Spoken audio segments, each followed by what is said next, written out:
Erdhë mi morë tre libra, 2 për vajzat edhe 1 për veten, me dedikim. Edhe është diçka që se kom prit. Po, kjo është vajza e Nelson Mandelës, e cila është ambasadore e Afrikës Jugut në Stockholm. E tashti unë isha në Stockholm për me prezentu librin. Edhe nuk e njëfsha me ju thonë drejtën, edhe kjo erdhë mi morë tre libra, 2 për vajzat edhe 1 për veten, me dedikim. Edhe është diçka që se kom prit kur që kam ndodhë. Do më thonë ishtë një befasi, edhe mandi ambasadorja jonë, ta vlera kjo është vajza e Nelson Mandelës. Wow, mu duk shumë interesant. Po sa që është për faktin që ata kanë kalu në për disa, në për apartheid, në për segregacione, disa konceptet, disa përvojat të cilat i kemi pas edhe ne. Kështu që mu duk shumë interesant ky takim, do më thonë. Pra pas ka qenë krejtësisht i rastishëm, a? Krejtësisht i rastishëm, po, nuk e kom ditë deri në momentin kër e mori librin. Ishte kjo në tërë arsyet kryesore që libri Anatomia e shpirtit tim është edhe në gjuhën angleze, ndërsa që për shumë njerëz që nuk e din gjuhën shqipe, ta kuptojnë historinë tonë, paka shumë ta kenë të qartë këtë pjesën e rrëfimeve, qoftë personale, qoftë të realitetit tonë? Po, se ideja ka qenë, për mu, audienca nuk ka qenë vetëm shqiptarë. Në vërtet e kom shkruajtur njerë, librin e kam shkruajtur në gjuhën shqipe.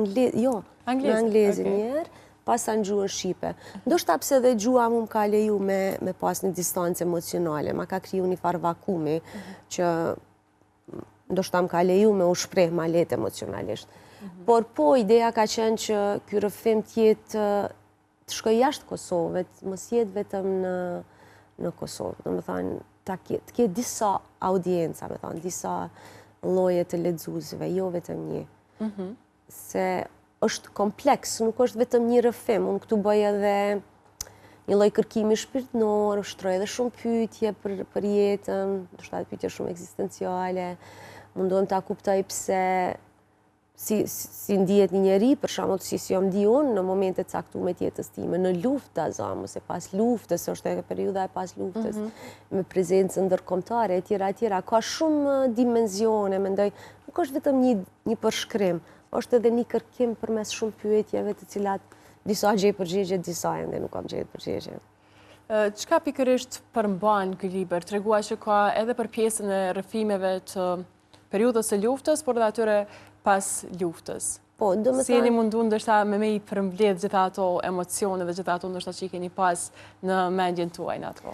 A din si është pak tematik, nuk është kronologjik në kuptimin që fillon prej një momenti vazhdon mandej në mënyrë lineare, ma shumë është i ndamë në tema, do më thënë ka temën e fëmirisë, dashurisë për muzikën, pastaj ka temën e dashurisë, ka temën e luftës, ka temën e kuptimit jetës të pas luftës, janë si ecje në për shpirtin tim, ecje në për brendësinë time, në bazë të këtyre temave. Edhe nuk do të thotë që fillojnë në një moment caktuar dhe përfundojnë aty ku unë mendoj që tema përmbyllet në një mënyrë.